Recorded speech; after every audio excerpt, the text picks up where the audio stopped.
Hi, welcome to our channel where we share the most intriguing stories. He returned to Arizona expecting dust and memories. What he found was a mansion built on stolen land. His land. A forged signature. A vanished house. A battle against a queen of the HOA. One man, one fraud, and a plan to take it all back. This isn't revenge, it's justice. I hadn't been back to Arizona in almost 4 years. Not really. Sure, I flew down for a weekend once to check on the property after a storm rolled through, but I didn't even get out of the car. Drove by, saw the old house still standing, weathered but upright, and flew back to Seattle the next morning. Life had been too busy. Remote tech work, startups, deadlines, and honestly, I hadn't been ready to deal with the place emotionally. It was my grandmother's house, tiny, creaky, with green paint flaking off like old lizard skin in the desert sun. The AC hadn't worked since the Bush administration, and half the porch had been claimed by termites. But it was hers, and then it became mine. After she passed, I inherited the property, a full quarter-acre lot just outside Phoenix city limits. I kept up with the taxes, kept the deed in a fireproof folder, and told myself I'd renovate it someday. Someday had finally come. My company made full remote status permanent. No more office, no more excuses. I packed my life into a rental truck, tossed my desk in the back like a trophy, and drove southeast with the AC blasting and Spotify playing a playlist I called Desert Comeback. The moment I crossed into Arizona, my allergies kicked in like they were mad I'd ever left. The air smelled like sun-burnt sage and gasoline. I took the final exit off the freeway, winding through quiet HOA-infested streets that all looked like they'd been copied and pasted from a suburban real estate brochure. Beige, beige, and oh look, more beige. I didn't need GPS to know where I was going, but I turned it on anyway. Nostalgia and paranoia in equal measure. As I drove up Cypress Lane, my stomach twisted. The oak tree on the corner was gone. So was the rusty old sign for the swap meet that used to hang from a cracked telephone pole. The neighborhood looked richer. Gated fences, polished sidewalks, decorative rocks aligned with military precision. It wasn't like this before. Not even close. I slowed the truck to a crawl as the navigation chirped. Arrived at destination. I blinked. This wasn't my grandmother's house. This was someone else's goddamn mansion. A big, shiny, smug-looking 2-story Mediterranean-style cottage with stone veneer, elegant black windows, and a wide tiled roof that looked like it belonged in a magazine titled Real Estate Porn for the entitled. The front yard was immaculate. There was a custom-forged iron fence wrapping around the lot. I could see the shimmer of a pool behind it and, no, I wasn't hallucinating, a brass plaque on the gate.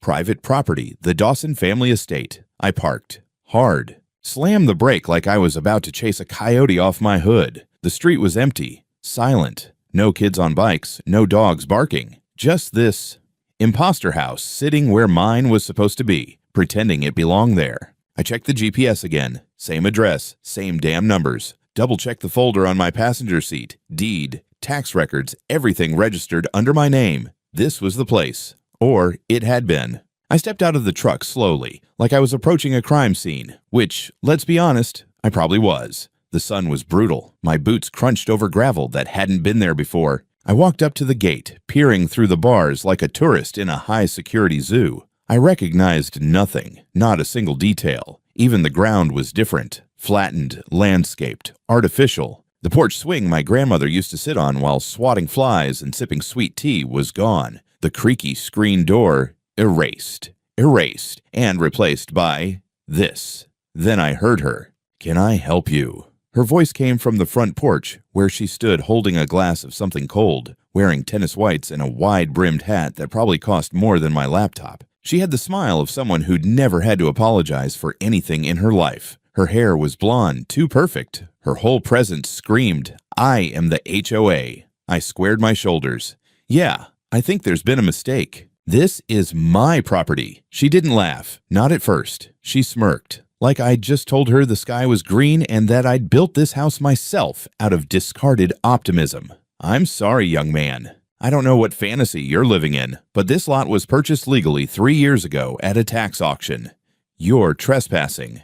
"No," I said calmly, holding up my folder like it was a holy relic. "I inherited this property 5 years ago. I've been paying the taxes on it ever since." She tilted her head. "Clearly not. It wouldn't have gone to auction otherwise." "It didn't," I snapped. "I've got the records right here." "Well," she said with a practiced sigh, "I don't know what scam you're trying to pull, but this land belongs to the Dawson family. I suggest you take your lies and leave before I call the police." "I am the Dawson family's problem," I muttered under my breath. "What did you say?" "Call them," I said louder. "Hell, go ahead. I'll be right here with my paperwork when they show up." Her smile froze. "You're making a scene." "No, I'm uncovering one." She turned on her heel and stormed back inside without another word. The heavy wooden door slammed behind her with the kind of finality usually reserved for courtroom verdicts. I stood there alone on the sidewalk, sweat trickling down my neck, staring through the iron bars at a house I didn't recognize on land I legally owned. Somewhere between disbelief and rage, I laughed. Not because it was funny, but because this was going to be one hell of a fight, and I don't lose what's mine. I didn't sleep that night. Not in the truck. Not in the cheap motel I ended up booking 10 minutes away. Not even during the strange half-dream state where your body gives up, but your brain keeps replaying the same scene on a loop. Every time I closed my eyes, I saw the iron fence, the plaque with someone else's name on it, and that woman's smile. Tight, confident, unbothered. The kind of smile people wear when they think the system is on their side. By 8 the next morning, I was parked outside the Maricopa County Treasurer's office with a coffee that tasted like burnt regret. Beige building, American flag out front, security guard leaning against the wall, scrolling his phone.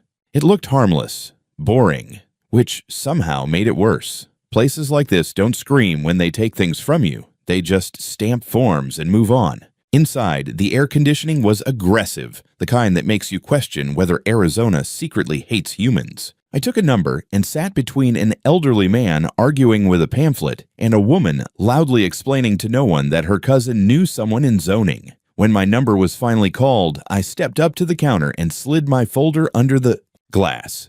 "I need the tax history for this property," I said, keeping my voice neutral. "There's been some kind of mistake." The clerk, a woman in her late 40s with tired eyes and a practiced expression of polite detachment, typed for a long moment. Her fingers slowed, then stopped. She frowned. "Well," she said carefully, "this parcel was sold at a tax lien auction a little over 3 years ago." I laughed. It came out sharp and ugly. "No, it wasn't." She looked up at me. "Sir, according to our records, there was a delinquency of 3 consecutive years. The lien was foreclosed and the property was sold." "That's impossible," I said. "I paid every year, on time. I have the receipts." I opened the folder and laid them out one by one. Bank statements, confirmation emails, everything neat, boring, undeniable. She studied them longer this time, her lips pressed together. "These payments were received," she admitted. "But they were applied to a different parcel." I felt my stomach drop. "Different how?" She turned the monitor slightly so I could see. 2 parcel numbers, almost identical. 1 digit off. "Your payments were credited to this neighboring property," she said, "owned by a Cheryl Dawson." The name hit me like a punch I hadn't seen coming. "You're telling me," I said slowly, "that for 3 years I paid taxes on someone else's land and nobody noticed?" She shrugged, the bureaucratic kind. "It happens." "No," I snapped. "It doesn't just happen. Notices get sent. Letters. Warnings." "Yes," she said, scrolling again. "Those were mailed." "To where?" I asked. She read the address aloud. "It wasn't mine. 1 digit wrong. Just enough to send every warning, every red flag, into the void." "I never got anything," I said. "Not one letter, not one call." "I understand your frustration," she replied, which is government speak, for I am emotionally unavailable. "If you believe the auction was conducted in error, you'll need to pursue legal action." "So she bought my land for how much?" I asked. She hesitated. $8,000. I actually laughed this time. A full, humorless bark.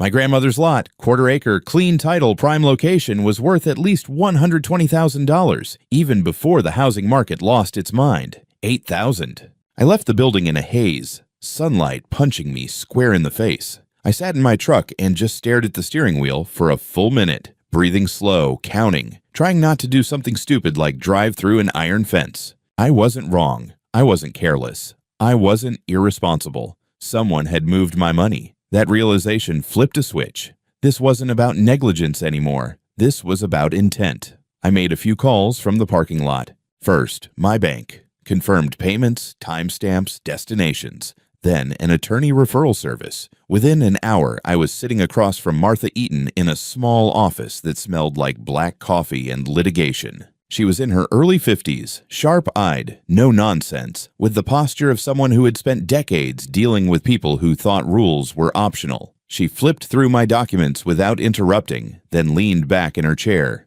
"This isn't a clerical error," she said. "This is either gross incompetence or fraud." "And the buyer just happens to be my neighbor," I replied. "Who happens to run the HOA?" Martha's eyebrow lifted slightly. "That's convenient." I told her everything: the house, the fence, the plaque, the smile. When I finished, she nodded once. "All right," she said. "Here's what we're going to do. We start pulling records, every address change, every internal note, every employee who touched this file. If someone rerouted your payments, they left fingerprints." "What about the house?" I asked. "She built it on my land." Martha's mouth twitched. "Let's focus on proving ownership first. One fight at a time." I left her office with a plan, a retainer agreement, and a strange mix of rage and relief. For the first time since I pulled up to that gate, I wasn't alone in this. That afternoon, I drove back past the property. Didn't stop. Just slowed enough to see the pool glinting behind the fence, the curtains drawn, the place standing there like it had every right to exist. I gripped the wheel until my knuckles hurt. Whatever game Cheryl Dawson thought she'd won, she'd started it on paper, and paper cuts deep when you know where to slice. Martha didn't waste time. 2 days after our first meeting, I was back in her office, and she already had a small mountain of printouts waiting for me. Parcel logs, payment trails, archived change of address requests, pages and pages of quiet little breadcrumbs left behind by someone who thought nobody would ever follow them. She handed me a highlighter and pointed to one line. "Recognize this name?" she asked. "Kevin Morgan," I read aloud. "Yep, county records technician. Handled both the address correction and the lien processing on your parcel." The forms were signed, time-stamped, and authorized under his employee ID. I scanned the document again. The form authorizing the change of mailing address on my property was right there, bold as brass. Different street, one number off. And someone had signed for it, with my name, in handwriting that looked like it had been done by someone trying to mimic bad penmanship on purpose.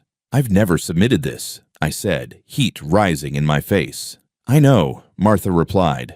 "Well, we're going to prove that." She tapped another document. "And here's where it gets interesting. Kevin Morgan left the county assessor's office about a year ago. Know where he works now?" I shook my head. She slid over a printout of a staff listing for the Sunset Valley Homeowners Association. There he was, Kevin Morgan, Community Operations Manager. And guess who's listed as president? I didn't even need to look. Cheryl Dawson. Bingo! For a second, the room got very, very quiet. The only sound was the hum of the outdated ceiling fan, clicking like a bad metronome over my shoulder. Martha leaned back in her chair. "This isn't a mistake, Nate.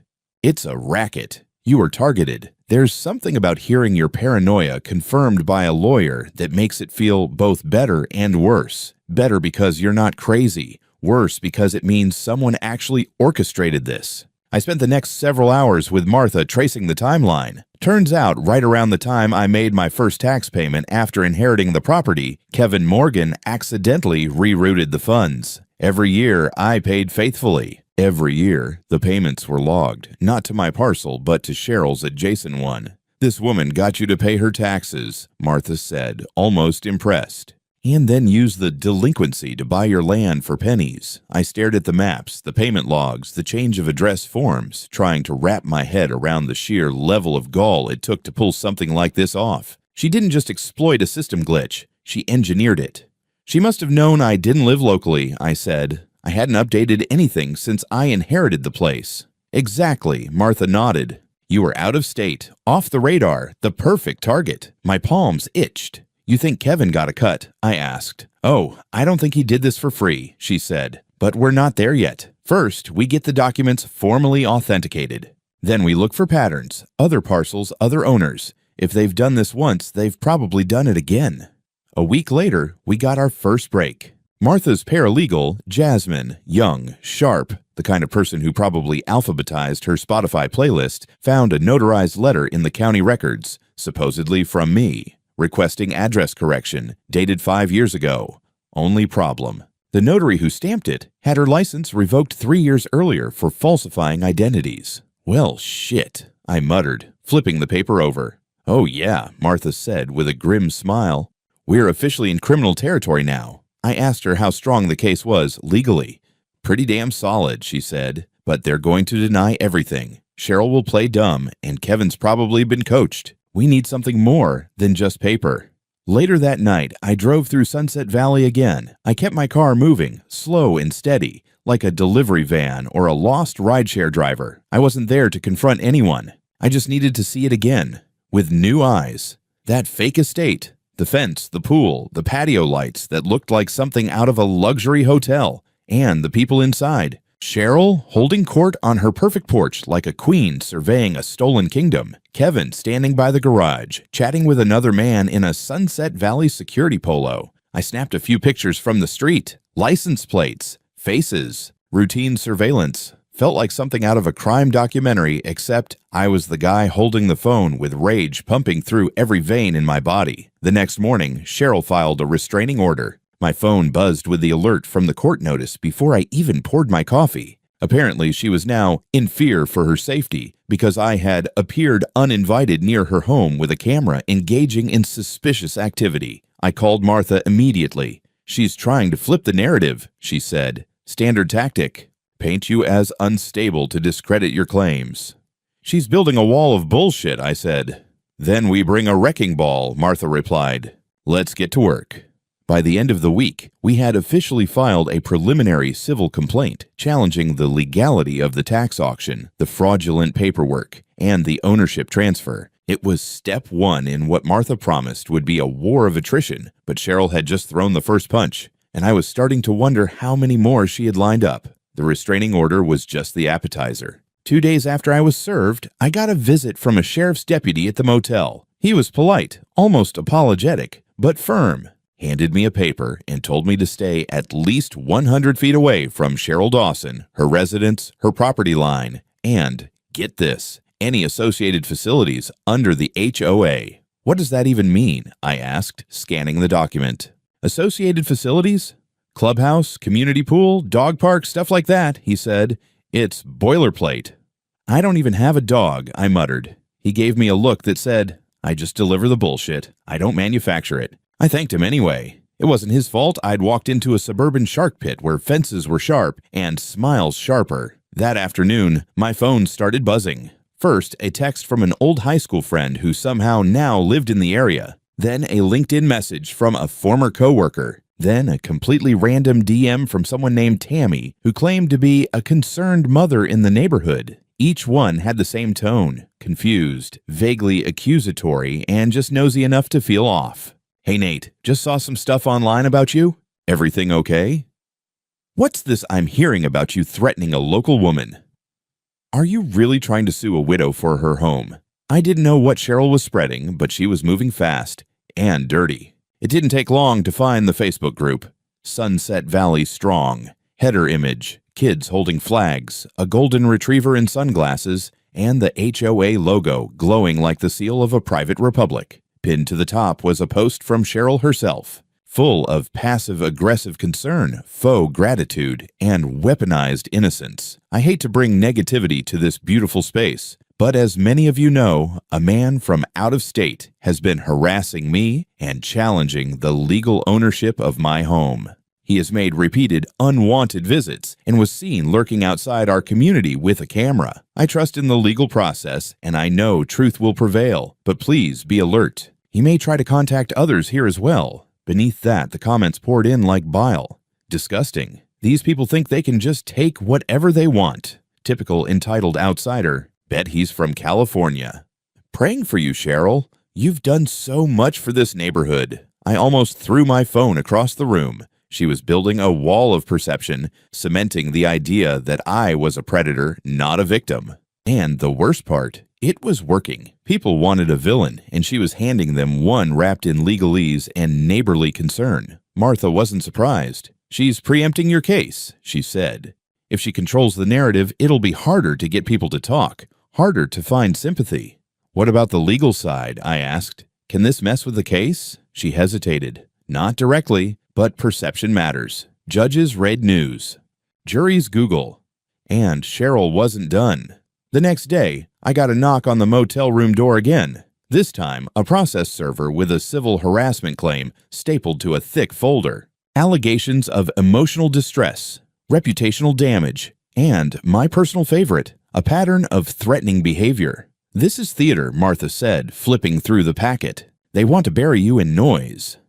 Well, it's working, I said. I'm drowning in it. We decided to file a countermotion. Martha was good, but even she admitted that the tempo Cheryl had set was unusually aggressive. She's got legal resources, she said. Either she's very rich, very scared, or both. I took a walk that evening, away from Sunset Valley, away from the motel, away from everything. I ended up at an empty park bench near a dried-out community lake where ducks used to waddle through mosquito swarms and kids threw pebbles. Now it looked as tired as I felt. I sat there a long time, just thinking about my grandma, about how much she loved that little house, about how she'd walk to the corner store every morning and talk to people by name, how she always said, "Good land doesn't just feed your feet. It anchors your bones," and how some conniving sociopath turned that land into a status symbol with a security code. I wasn't just dealing with a thief. I was dealing with a manipulator who had built her entire identity around dominance in a community that worshipped conformity. She was the queen of a tiny kingdom, and I was the stranger at the gates with a torch and a legal pad.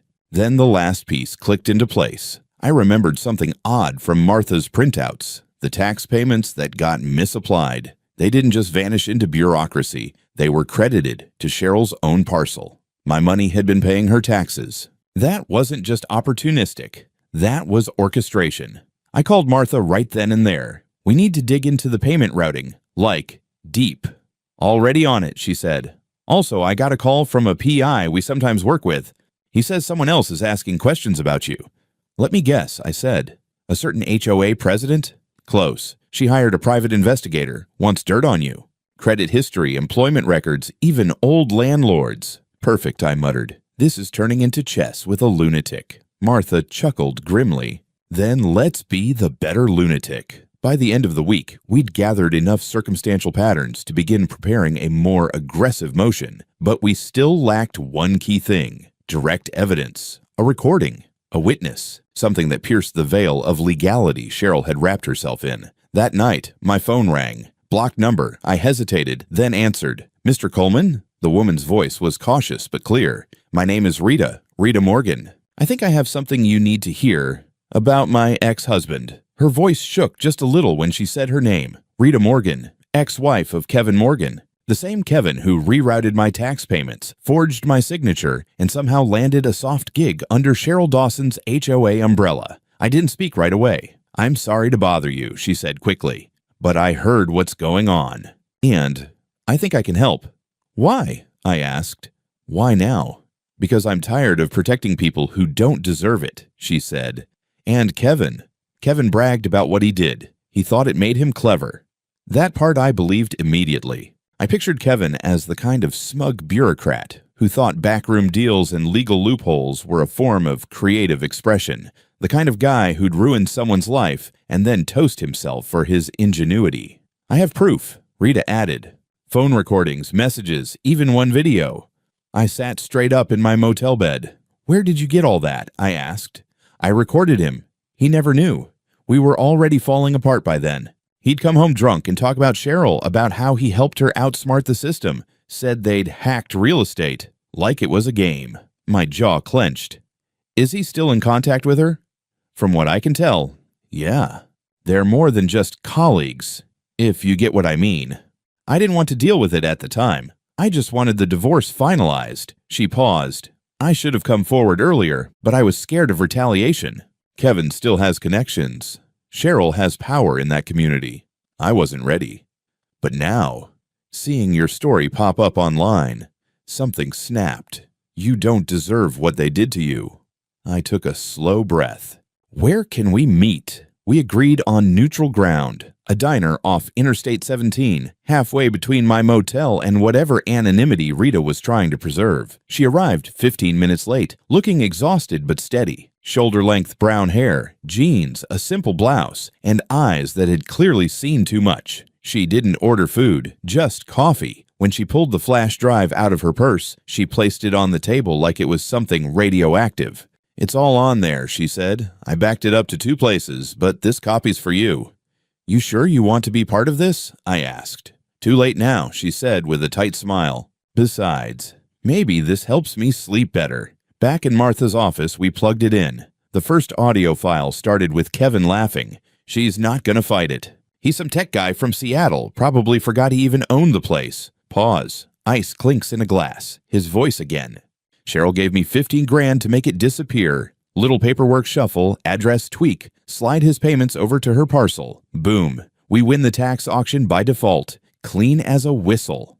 Martha hit pause and exhaled through her teeth. "Oh, this is gold." There were more recordings. One where Kevin bragged about using old notary seals to push through address change forms. Another where he explained how he knew no one would check because the county's too damn lazy. We even found a short video taken by Rita where Kevin was pacing their old kitchen, half drunk, ranting about how these idiots don't even read the notices, they just pay and assume it works.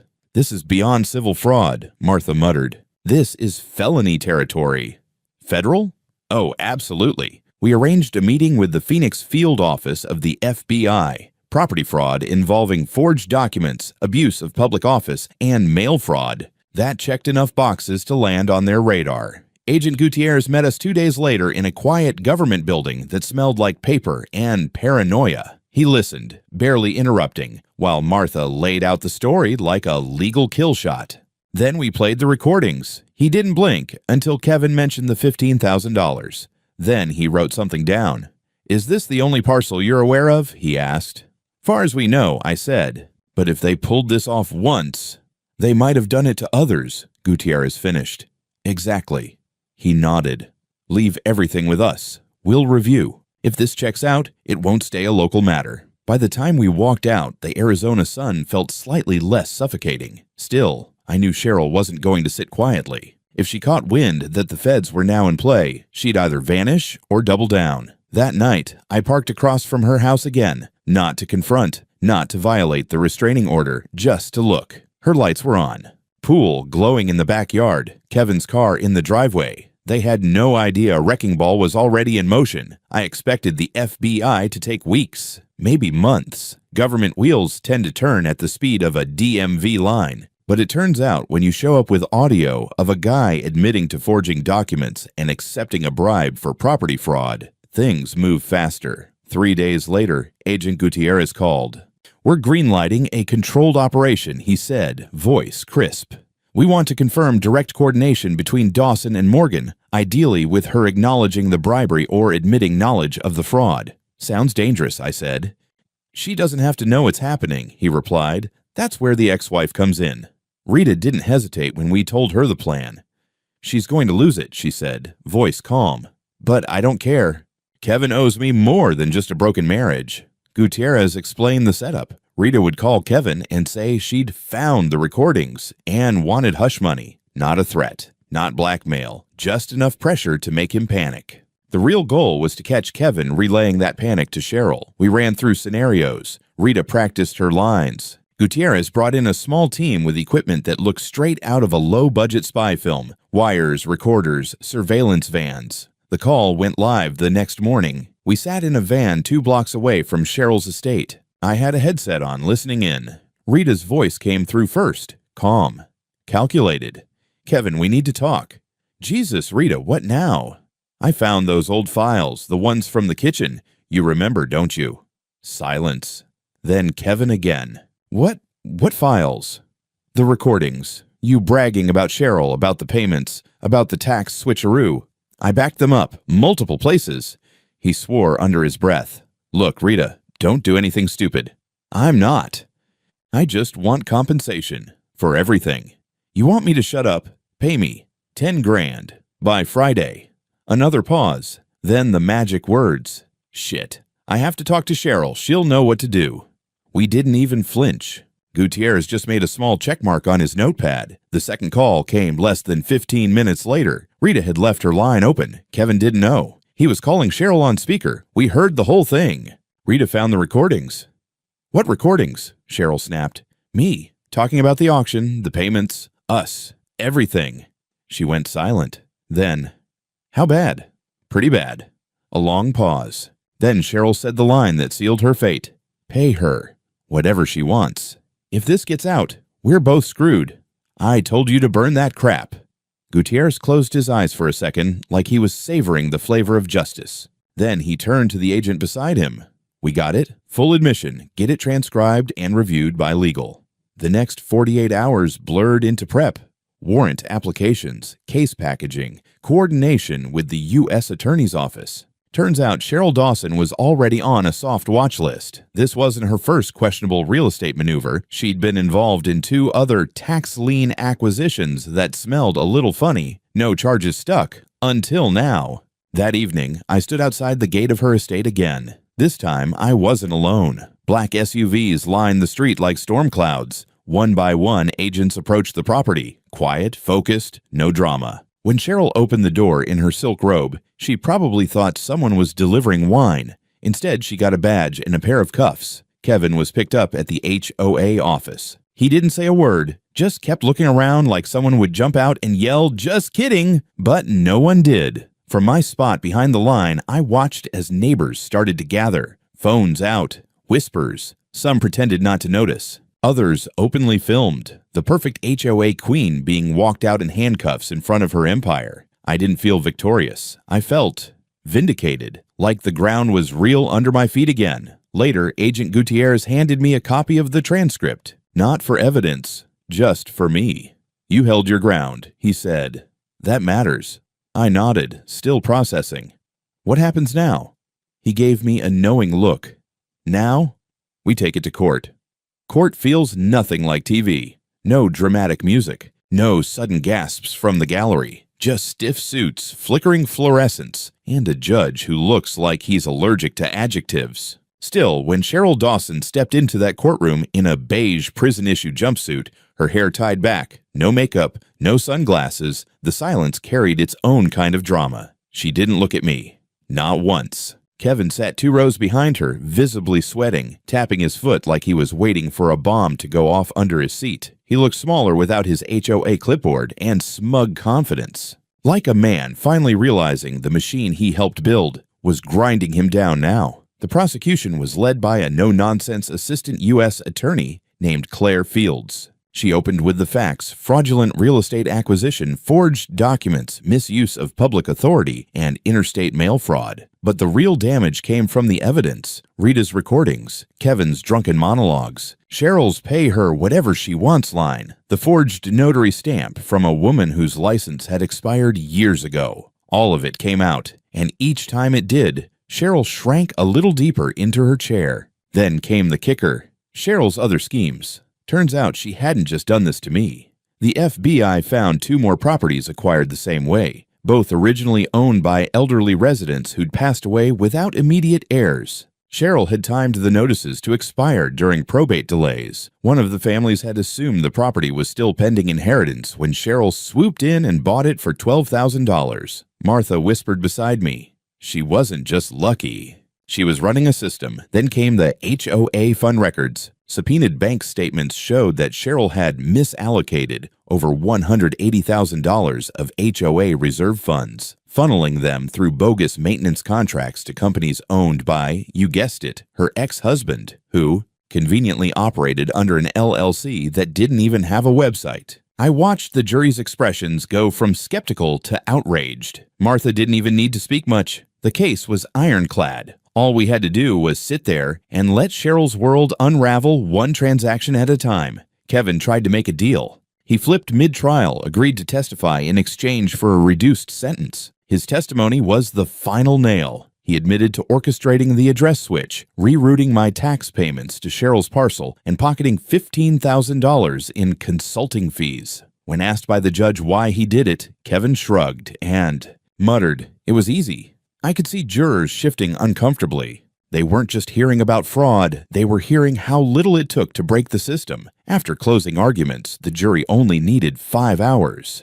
Verdict: guilty on all counts for Cheryl Dawson, 3 counts of mail fraud, 2 counts of wire fraud, conspiracy to commit real estate fraud, forgery, and misappropriation of HOA funds. The judge sentenced her to 7 years in federal prison plus restitution. Kevin got 4 years and was permanently barred from working with any public or municipal office. Cheryl's ex-husband, whose divorce appeared more strategic than sincere, got 3 years for money laundering and contract fraud. Prosecutors uncovered years of phony invoices submitted to the HOA for work that never happened, all approved by Cheryl. I sat in the back of the courtroom when the sentencing was read. My palms were sweaty, not from nerves, but from release. Years of frustration, silence, and quiet anger finally coalescing into something solid. Outside the courthouse, a small group of Sunset Valley residents had gathered. Most tried not to make eye contact with me, but a few did. One man, a retired Navy vet I vaguely remembered from Grandma's old neighborhood, came over and nodded.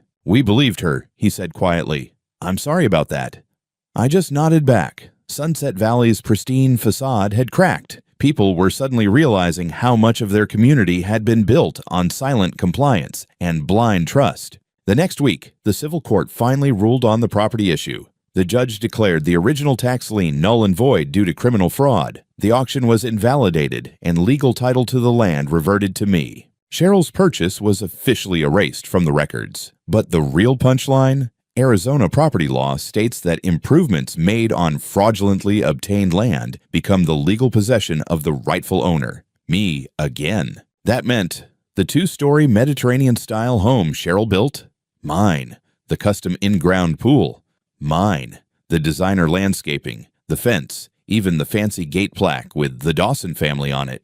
Mine, all mine. When the ruling came down, Martha handed me a copy with a smirk. "Congratulations," she said. "You just inherited a $400,000 guilt offering." She paused. "You want to press for damages?" "Hell yes."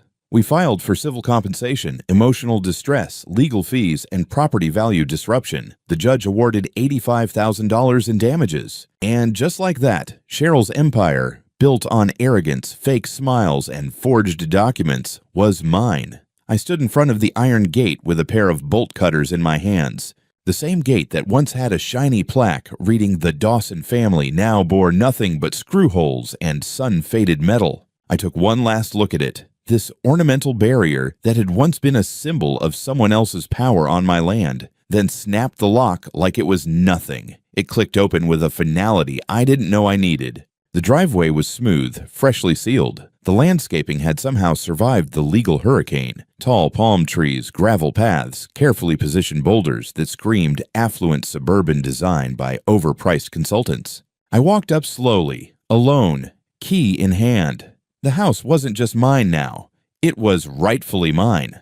When I opened the door, the chilled air and faint vanilla scent hit me like I'd walked into a catalog shoot. Everything was still staged. She must have furnished it through one of those luxury staging services. The couch was pristine, the bar cart untouched, the kitchen counter lined with decorative lemons in a glass bowl. It was surreal, stepping into a home that had been built to erase me. I walked past the open-concept living room and slid open the glass doors to the backyard. The pool sparkled under the Arizona sun, perfectly clear, perfectly blue. I sat at the edge, fully clothed, kicked off my shoes, and let my feet dangle in. A few hours later, I took a photo. Me, in a lawn chair, laptop on my legs, drink in hand. Behind me, the pool. The house. My house. I posted it with one sentence. "Thanks for the upgrades, Cheryl." It went viral within days. Thousands of likes, hundreds of comments. Local outlets picked it up. One even ran a headline, "HOA Queen loses her castle to the man she tried to erase."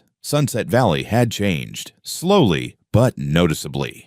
The HOA board was restructured, and the new president, a middle-aged father of 3 named Luis, who introduced himself with a fruit basket, personally apologized for how the neighborhood had treated me. He also let me know that Cheryl had siphoned funds from the HOA's insurance pool, too. They were still tallying up the damage. Some of the neighbors tried to pretend they'd been on my side the whole time. Others avoided eye contact at the community market. One bold woman named Martha, not my Martha, actually came up to me with cookies and said, "Well, I always thought she was a bit too polished." I smiled politely, took the cookies, and tossed them in the trash when she walked away. I wasn't angry anymore, just finished.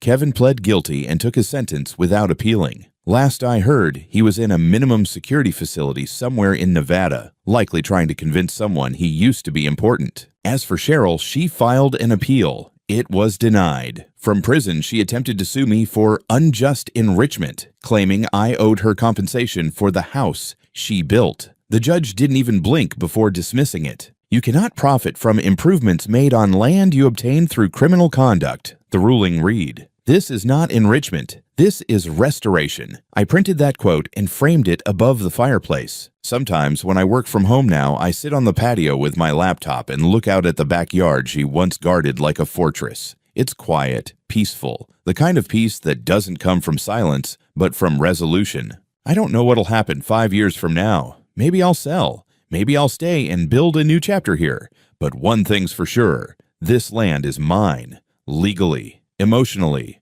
completely. And every time I walk barefoot across the perfectly manicured lawn that she thought would be hers forever, I remember one thing. Greed isn't just a sin. Sometimes it's a gift-wrapped home with a pool.